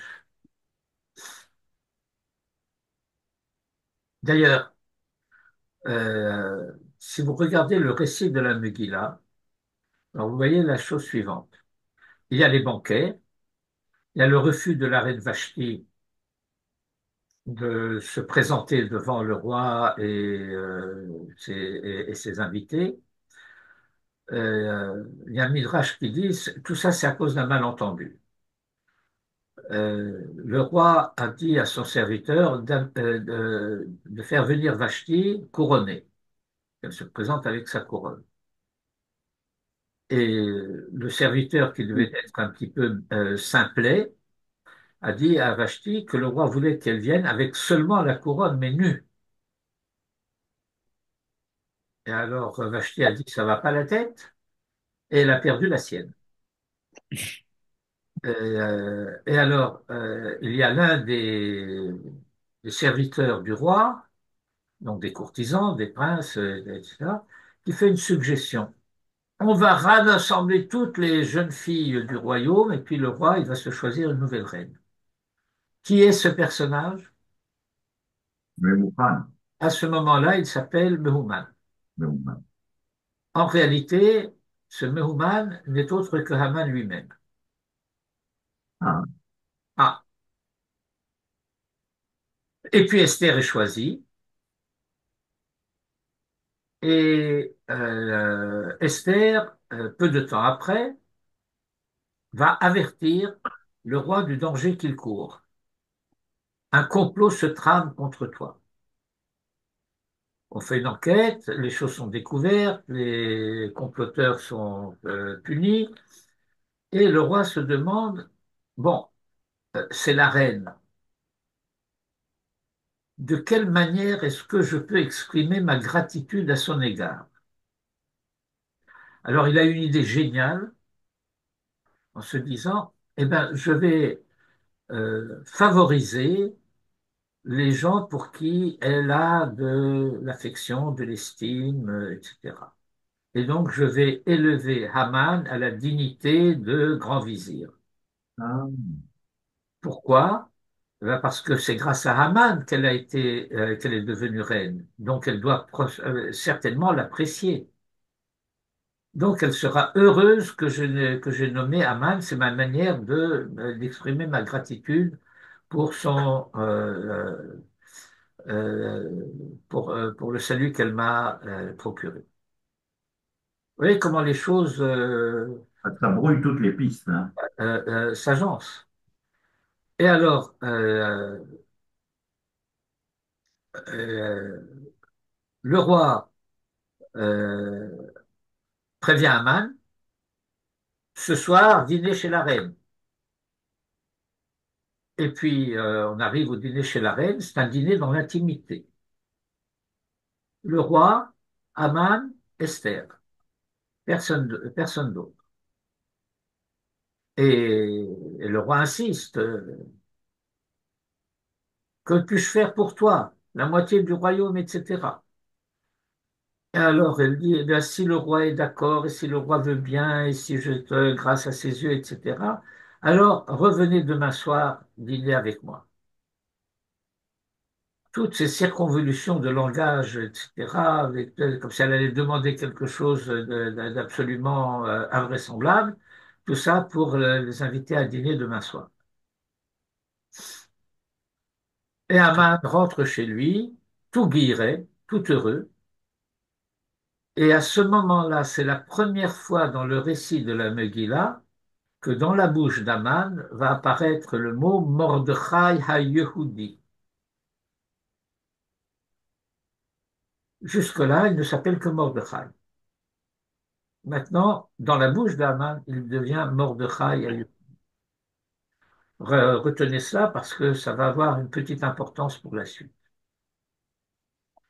Et alors, il raconte à sa femme et à ses mages et à ses sages et à ses courtisans, Chachamav, Ohavav, etc., tous les honneurs qui lui sont faits et que même demain, je suis de nouveau invité chez la reine dans l'intimité. Et tout cela est sans valeur pour moi, aussi longtemps que je vois le Mordechai à Yehudi dans la cour du roi, à Melech, etc. Alors, il dit, bah, tu sais quoi? Tu vas dresser un gibet de 50 coudées, et puis tu vas y pendre Mordechai, et comme ça, tu pourras participer au banquet du roi avec bonheur, enfin, de la reine. Ça, c'est une idée. Fin du chapitre, nouveau chapitre. Valayla hahu nadada shenat hamelech. Insomnie royale. Insomnie royale, provoquée bien entendu par la Providence, mais on ne nous le dit pas. Et au lieu de décider de faire sceller son cheval et d'ordonner une chasse à courre, le roi demande qu'on lui lise les chroniques. Comme je disais, ça devait être soporifique a priori. Et puis voilà qu'on lui lit le récit de son sauvetage miraculeux. Et il apprend que Mordechai n'a pas été récompensé. Tout à ses préoccupations de savoir comment faire récompenser sans que cela soit trop manifeste Esther et en nommant Haman, qui doit être un peu son favori, ben voilà que Mordechai a été oublié. Alors il faut faut réparer cette injustice. Le roi n'est pas méchant, il n'est pas mauvais. Mordechai l'a sauvé, il veut lui prouver sa gratitude, il veut l'honorer. Qui est dans l'antichambre? Et voilà que sur ces entrefaites, Haman se pointe pour demander à faire pendre Mordechai sur le gibet qu'il a préparé. et ce qu'on a abordé tout à l'heure, que faire à quelqu'un que le roi veut honorer? Qui le roi peut-il vouloir ordonner, honorer si ce n'est moi? Et donc qu'on fasse venir le cheval sur lequel le roi a chevauché, et des vêtements que le roi a portés, et la couronne royale, qu'on en revête le personnage, et qu'on le promène à travers les rues de la ville de Suse en criant devant lui, voici ce que fait le roi à quelqu'un qu'il veut honorer. Voilà ce qu'on fait à quelqu'un que le roi veut honorer. כך היה לאיש אשר המלך חפץ ביקרו. Et puis, il y a un midrash qui est rapporté d'ailleurs par la Gemara, dans le Talmud, qu'il passe devant sa maison et sa fille qui est à la fenêtre voit passer ce cortège avec un personnage royalement vêtu sur le cheval et puis un autre qui tire la bride et qui crie d'une voix un peu tremblotante, chevrotante, Kachaya Selaï Shacher Abel Artsafel Bikaro. Et la fille qui doit avoir un peu une jugeote un petit peu écervelée, se dit que celui qui porte les vêtements royaux, ça doit être son père, et que celui qui tire le cheval, ça doit être Mardoché, autrement dit Mordechai. Alors qu'est-ce qu'elle fait?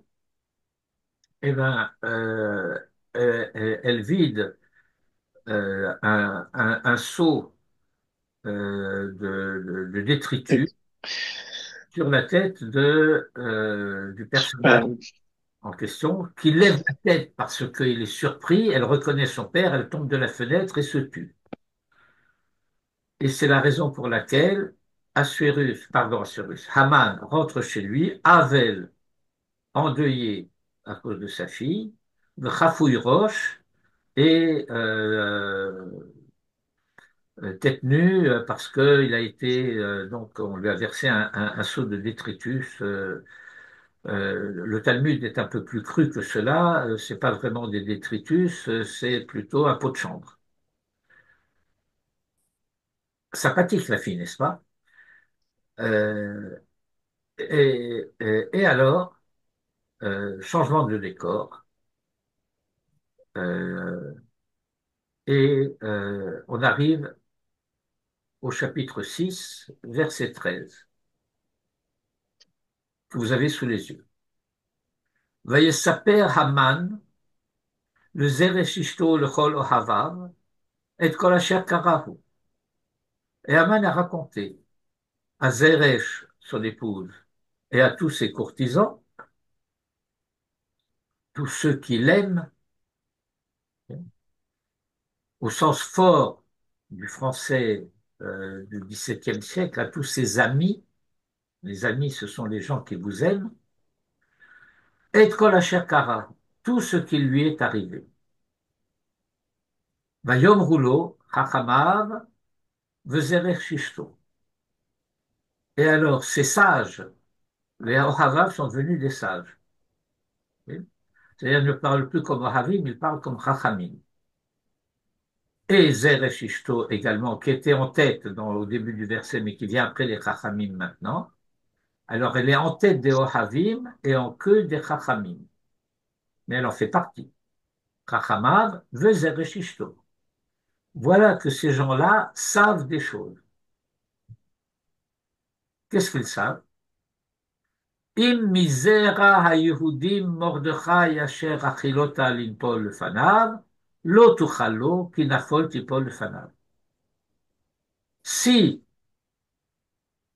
Abraham, Mordechai appartient à la semence des Juifs, im misera haYehudim.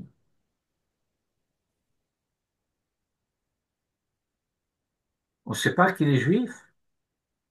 Depuis le début, c'est tout le problème. Il s'agit de tuer tous les juifs de l'Empire pour pouvoir tuer Mordechai aussi.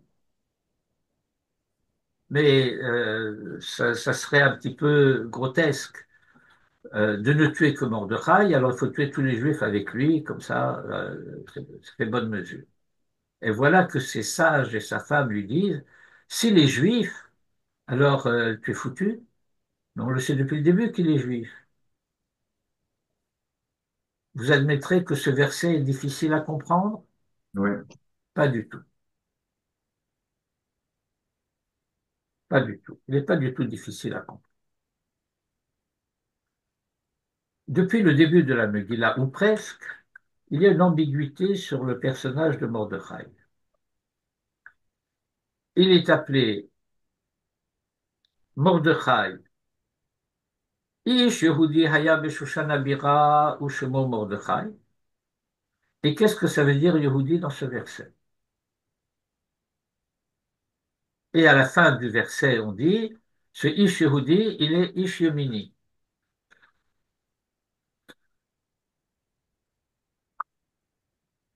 Ish Yemini, bien entendu, politiquement parlant, ça veut dire qu'il est d'extrême droite.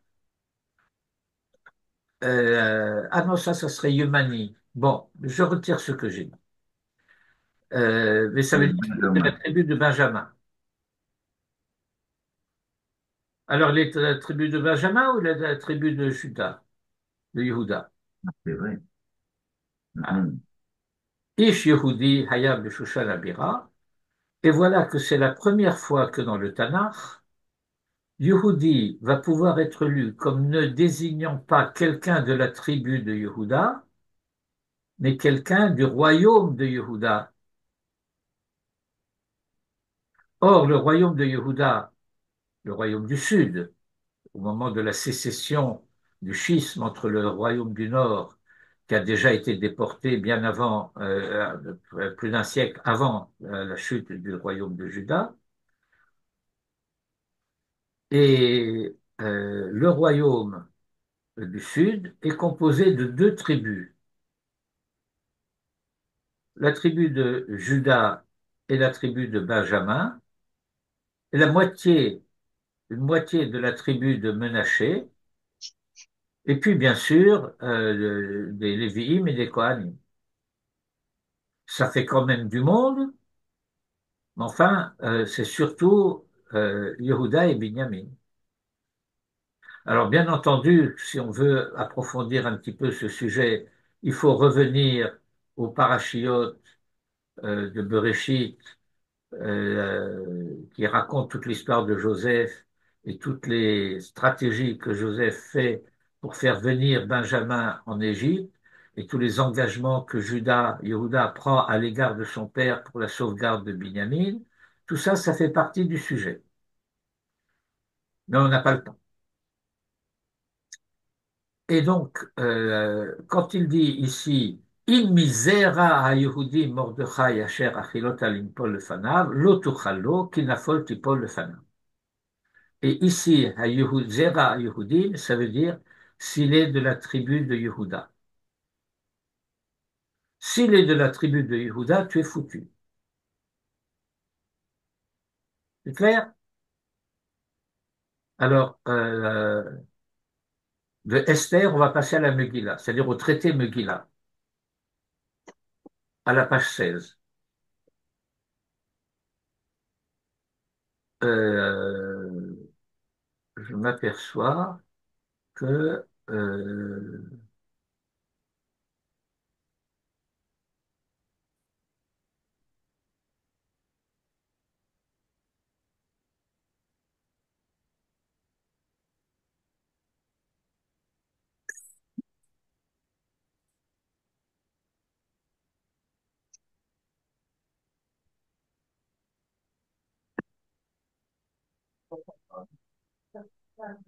ne sais pas.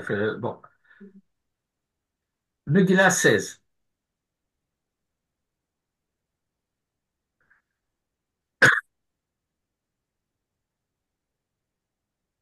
La Gemara pose la question. Vaïsaper Haman le Zerer Shishto Vegomer, Maïshna Hatam de Karele Ohavav, ou Maïshna Hacha de Karelehu Hachamav. Euh, qu'est-ce- pour quelle raison sont-ils d'abord appelés Ohavav et ensuite appelés Chachamav? Et Rabbi Yochanan enseigne, Melamed Shekol HaOmer Devar Chochma, parce que là, c'est la Megillah qui dit ce sont des Chachamim. Ohavav, ça peut être subjectif, mais Chachamav, ça c'est objectif. Et donc, ce sont des sages. Et alors, Rabbi Yochanan, qui n'est pas n'importe qui, n'est-ce pas? Rabbi Yochanan ben Zakkai enseigne, cela t'apprend que quiconque énonce une parole de sagesse, même si c'est un goy, Nikra Chacham est appelé sage. Autrement dit, ce qui va suivre est une parole de sagesse. Une parole de sagesse, ça veut dire, ce n'est pas une opinion. Alors, il faut savoir que dans le bon français, les opinions, c'est très péjoratif. Il y a une différence entre un avis et un avis, c'est un énoncé de sagesse.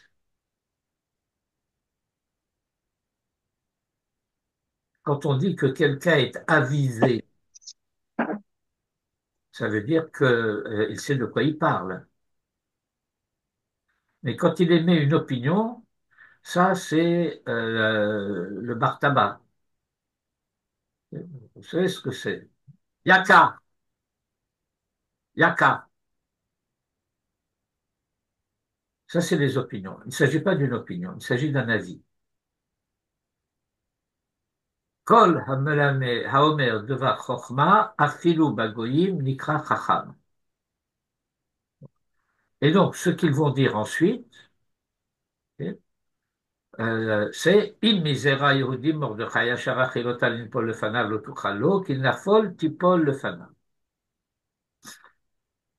Im misera Yehudim Mordechai. D'ailleurs, les puristes vous diront qu'il ne faut pas dire Mordechai, mais Mordochai. C'est la Sheva Kamatz sur le Dalet. Im misera Yehudim Mordechai, Amrulo. Im Mishe'ar Shifte Israël Ka'ate, s'il vient de n'importe quelle autre tribu d'Israël, Yachal Tale, eh ben, tu peux avoir le dessus. Ve'im Mishevet Yehuda, Menashe Ephraim ou Binyamin, c'est la raison que il dit Zera HaYehudim, et c'est quoi Shevet Yehuda, Menashe Ephraim ou Binyamin? Yehuda ou Yosef, d'accord? S'il est misera à Yehudim, ça veut dire s'il participe de la messianité de Judas ou de la messianité de Joseph, autrement dit, si tous les événements que nous vivons se situent dans la perspective de l'histoire messianique d'Israël, tu es foutu.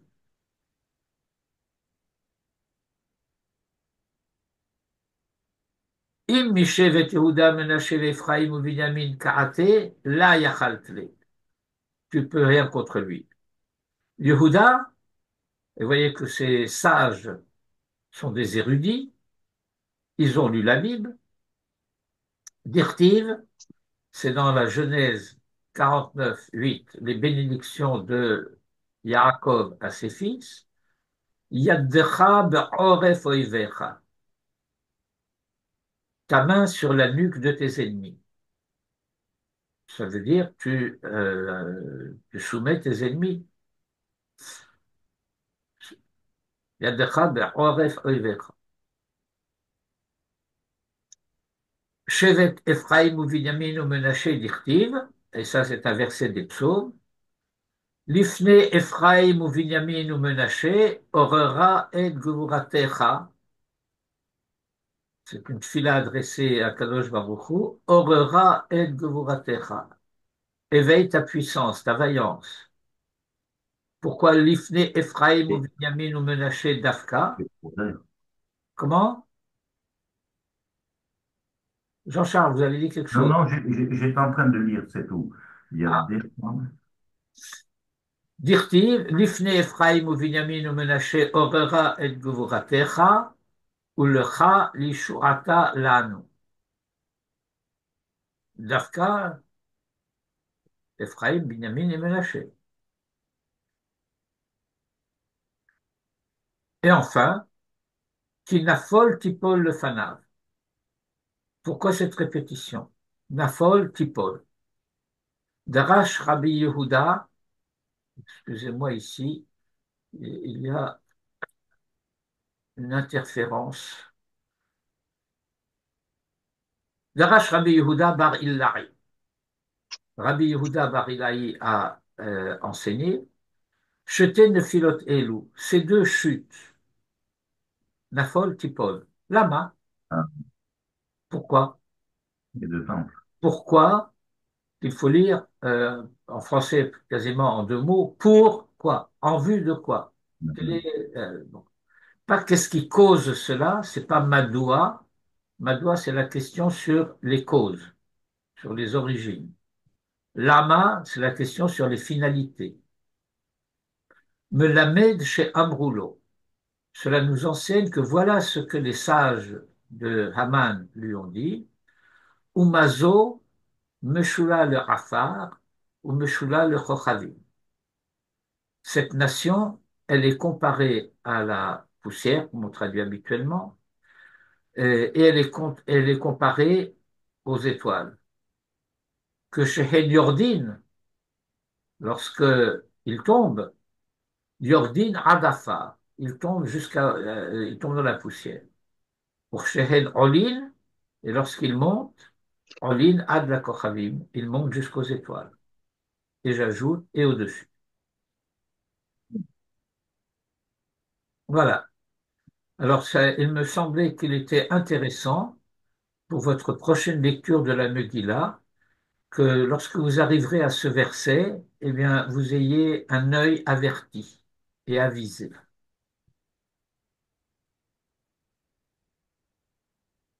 Tout de suite après, les serviteurs de la reine viennent prendre Haman pour l'amener au banquet. Il n'a pas le temps de se retourner, il n'a pas le temps de respirer. Vayafilou et Haman.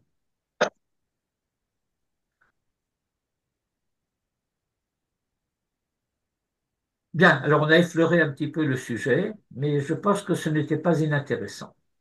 Oh, totalement. C'est sûr.